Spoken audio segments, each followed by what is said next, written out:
One of the joints that always people struggle with in the workshop is the dovetail joint, which is traditionally used for drawer fronts, etc., and good carcass work. And the SOP dovetail jig is an ideal tool for producing very accurate, good consistent dovetails.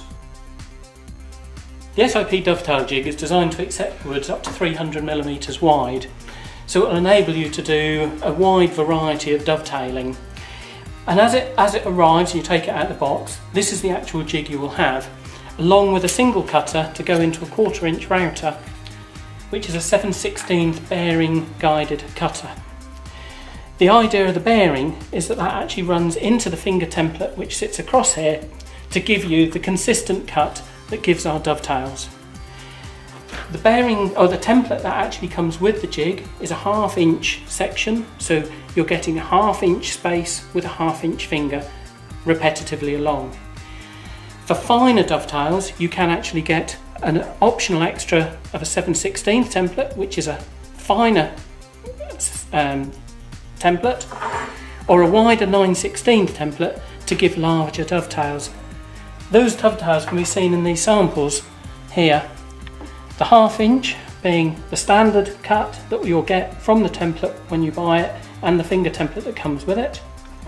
The 7/16 being the smaller dovetails, and the 9/16 being the larger. On these same width sections you can see that on the 9/16 you're only getting 4 dovetails,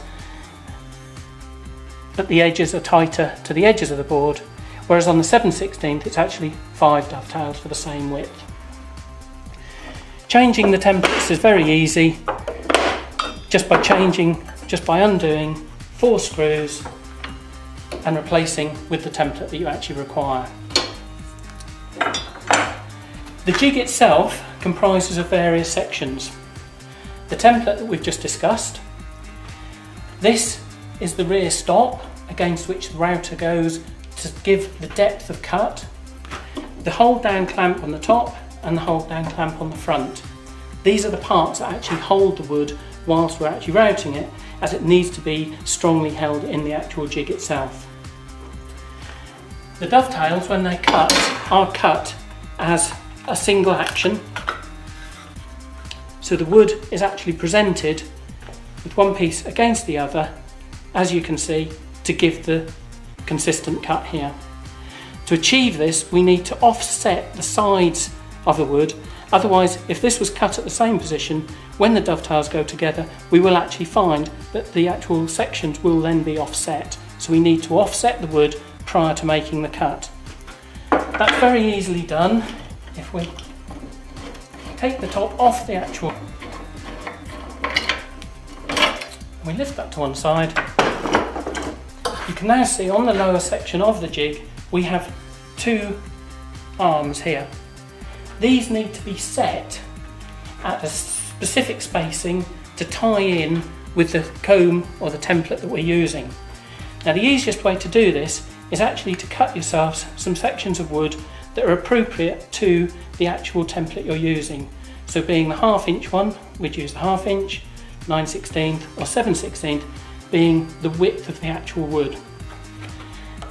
With the 1/2 inch, if we're using that template, we actually want that spacing to be such that when the template or this spacer is against this edge, the leading edge of this is then flush with that edge, and that is giving you the 1/2 inch offset. When this is done this is simply adjusted just using a spanner just to undo the 2 nuts here and here, and you can actually repeat the process and do it on this side as well. If we reinstate the top of the jig,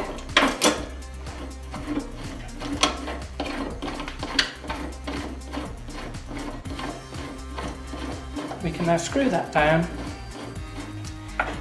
and using our template again, what we want is for that to slide in so that then the edge of that template is against the edge of our stop. So the first cut is in line with one of the openings actually in the template.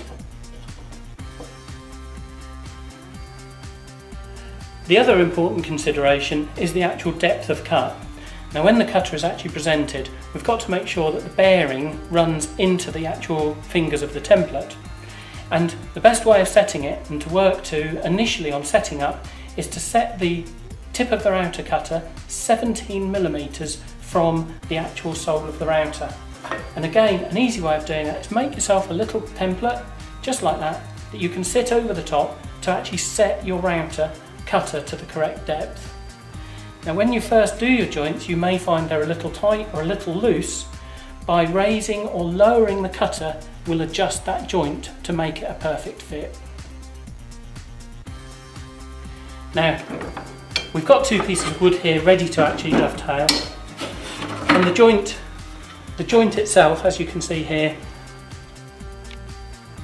goes together nicely, but the whole joint is actually cut in one operation. The parts of the wood being offset to each other when the joint is actually cut.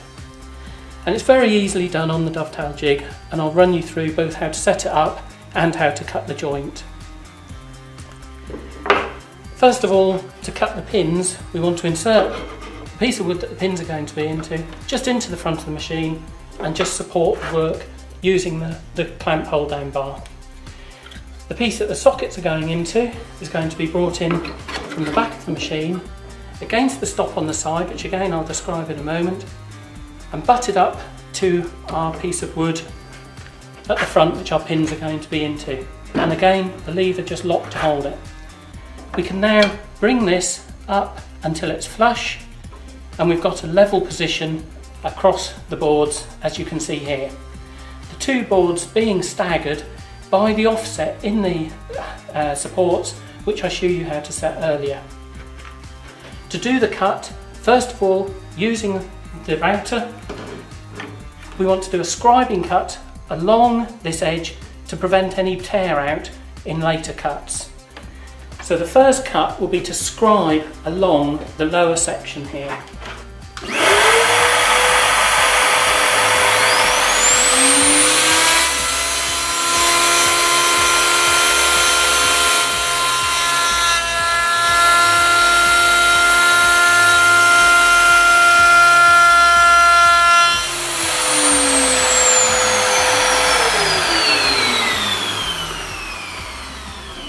You can now see the shoulder line that's been formed using that cut. From here, we will now introduce the router coming into each of these fingers in turn to produce the cut we want, using the backrest as our stop.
Another joint that this dovetail jig can do, which people don't often realise, is you can actually do a sliding dovetail, which enables shelf supports and the like to be made very easily.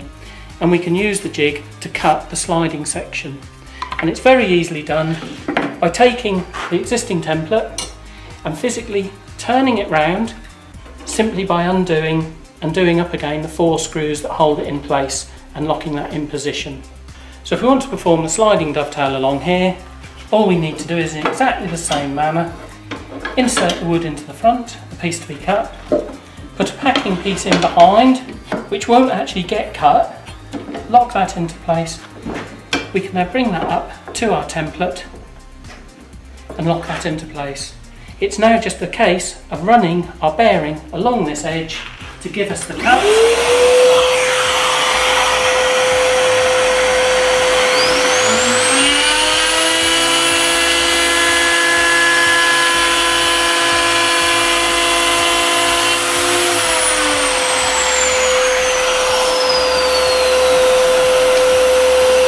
Reversing the wood.